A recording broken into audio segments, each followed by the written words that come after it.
안녕하세요. 부천의 뜸한의원 박지원 원장입니다. 오늘 저와 함께 알아볼 질환은 다낭성 난소증후군입니다. 국민건강보험공단 통계에 따르면 환자 수가 2011년에는 2만 명이었지만 2021년에 보니까 6만 2천 명으로 약 3배나 증가했고요. 이는 가임기 여성이 무려 10명당 1명꼴에 해당할 만큼 흔한 질환입니다. 그런데요, 현대의학에서는 다낭성 난소증후군의 원인도 명확하게 밝혀진 게 없고요. 경구 피임약이나 혈당 조절약을 처방하는 정도 외에는 특별한 치료 방법도 없습니다. 다행인 점은 한의학적으로 치료가 잘 되는 질환이란 점입니다. 오늘 영상에서는 다낭성 난소증후군이란 무엇이며 한의학적인 치료 방법과 도움이 되는 음식과 주의해야 할 음식까지 모두 말씀드릴 테니까 끝까지 시청 부탁드리겠습니다.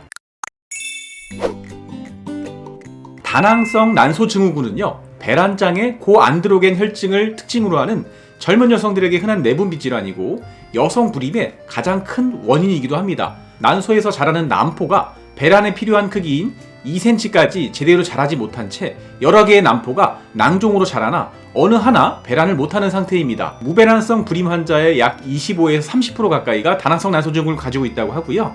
다낭성 난소증후군의 약 75%가량이 불임과 연결되는 질환이라고 하니까 아주 중요한 질환이겠죠. 다음 3가지 중에서 2가지 이상을 만족하면 보통 다낭성 난소증후군으로 진단하는데요. 첫 번째는 배란장애, 두 번째는 고안드로겐 혈증, 세 번째는 초음파 검사상의 다낭성 난소 소견입니다. 배란장애는 무월경 혹은 희귀월경이 있을 때를 말하는데요. 무월경은 만 15세가 될 때까지 생리를 하지 않거나 정상적으로 생리를 하던 사람이 3개월 이상 생리를 안 할 때를 말하고요. 희귀월경은 생리 주기가 35일을 넘기거나 한 해 동안 생리를 한 횟수가 8번 미만을 말합니다. 이 고안드로겐 혈증은요, 여성임에도 남성 호르몬이 과다하게 분비되는 건데요.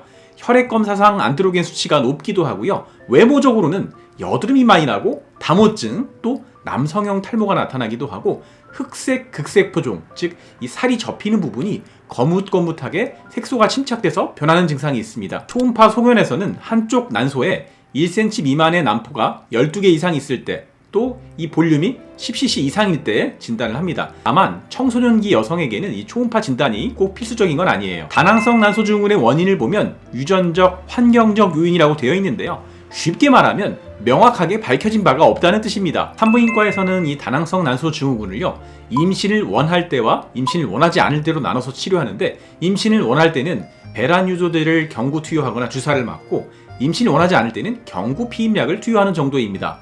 이 피임약을 투여하면 생리를 하기는 하지만 실제로는 배란을 하지 않는 가짜 생리가 되고요. 오히려 정상적인 난소의 배란 기능 자체가 떨어져서요, 배란 장애를 더 심하게 만드는 원인이 될 수도 있습니다. 한의학에서는 다낭성 난소증후군의 치료를 난소에서 배란이 회복되는 것을 목표로 하는데요.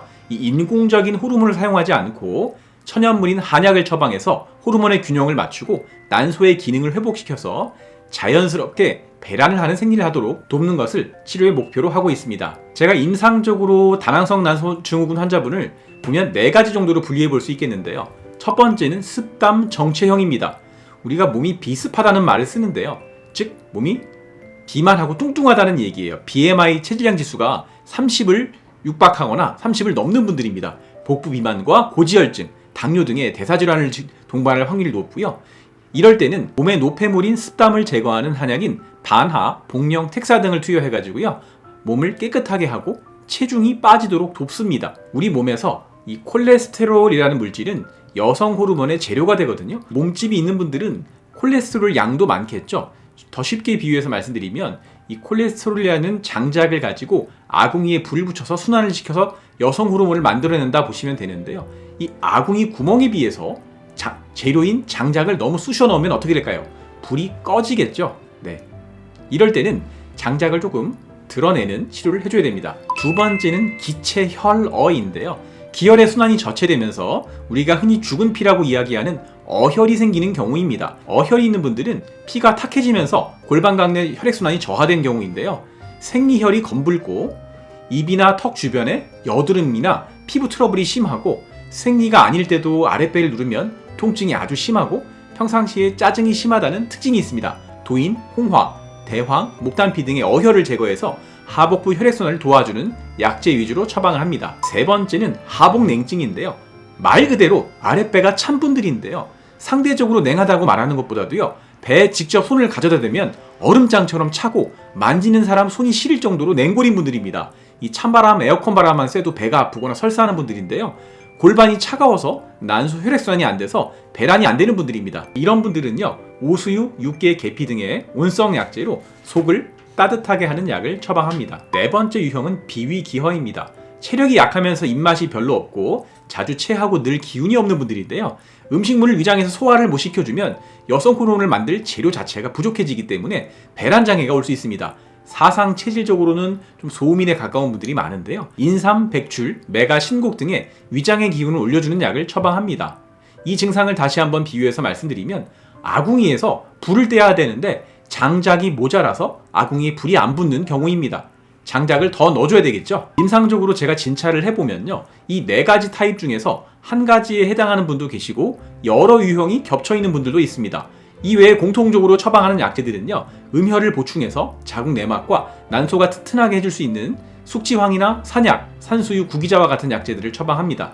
이 파이토케미칼 성분이 많아서 항산화 작용이 뛰어나고 여성 호르몬의 생성을 돕는 역할을 합니다. 다만 이런 약재들 경우에는 끈끈하거든요. 소화 흡수가 어려울 수가 있어서 위장 기능이 약한 분들은 다른 약재와 함께 배합하거나 위장 기능을 먼저 치료한 후에 이 약재들을 투여합니다. 치료 목표는 60일 이내의 생리 주기로 3번 이상 생리하는 것을 목표로 하는데요.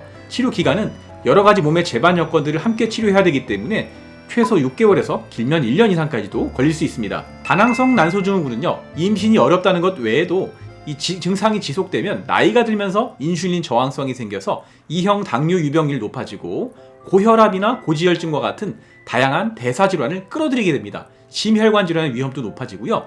이뿐만 아니라 자궁 내막이 계속 생리를 안 하면서 쌓이면 자궁 내막 증식증, 더 나아가면요, 자궁 내막암의 확률도 2배에서 6배까지 높아질 수 있습니다. 따라서 평상시에도 생활습관 관리가 매우 중요한데요. 평상시 주 3회 이상의 유산소 운동은 당연하고요. 주의해야 할 음식을 한마디로 말씀드리면 인슐린 저항성을 올리면서 살을 찌울 수 있는 음식입니다. 다낭성 난소 환자분들을 보면 50에서 80% 가까이가 비만인 분들이거든요. 다음과 같은 4가지를 조심하세요. 첫 번째는 고당분 음식입니다. 과자, 케이크, 사탕, 초콜릿과 같은 음식, 콜라, 사이다, 에너지 드링크, 과일 주스와 같은 당분이 높은 음식을 주의하셔야 되는데요. 이 고당분 음식은 혈당을 급격하게 올려서 인슐린 저항성을 악화시킵니다. 두 번째는 트랜스지방 음식입니다. 감자튀김, 치킨, 햄버거와 같은 튀긴 음식의 트랜스지방은 염증을 유발하고 여성 호르몬의 불균형을 악화시킵니다. 세 번째는 정제 탄수화물인데요. 식빵이나 바게트와 같은 흰빵, 흰 쌀밥, 크래커나 과자를 피하시는 게 좋습니다. 네 번째는 카페인과 알코올인데요. 커피나 카페인 음료, 알코올은 호르몬의 균형을 깨트릴 수 있습니다. 그렇다고 살을 뺀다고 무조건 아침을 굶거나 끼니를 거르시면요, 오히려 인슐린 저항성을 높이고 다음 끼니에 과식할 확률이 높아지기 때문에요, 소량이라도 저칼로리 식사를 꼭 챙겨 드시는 게 좋습니다. 다낭성 난소가 있는 분들은요, 한 번쯤은 이노시톨이라는 영양제 들어보셨을 거고 아마 지금 드시고 계신 분들도 많을 거예요. 이 이노시톨 성분이 비타민 B군에 해당하는 물질이거든요.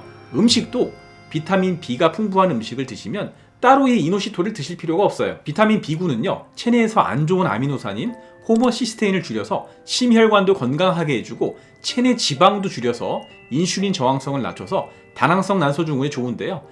병아리콩은 비타민 B6가 풍부하고 섬유질과 단백질이 많고요. 두 번째는 등푸른 생선, 그 중에서도 연어와 참치는 비타민 B6, B12뿐만 아니라 오메가3 지방산도 섭취할 수 있죠.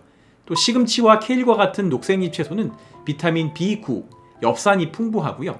아보카도와 같은 경우에는 비타민 B5와 함께 건강한 식물성 지방도 들어있고 다른 비타민도 풍부합니다. 그리고 견과류 중에서도 아몬드와 호두는 비타민 B7이 풍부하고 건강한 기름인 불포화 지방산이 혈관을 씻어내주니까 도움이 됩니다. 오늘 영상에서는요, 젊은 가임기 여성분들에게 흔한 질환인 다낭성 난소증후군의 정의와 한의학적인 분류와 치료 방법, 또 피해야 할 음식과 도움되는 음식까지 말씀드렸어요. 오늘 영상이 도움이 되셨다면 구독과 좋아요, 알람 설정까지 부탁드리고요. 궁금한 점 있으시면 댓글로 남겨주세요. 오늘 영상 끝까지 시청해주셔서 대단히 감사합니다. 다음 시간에 만나요.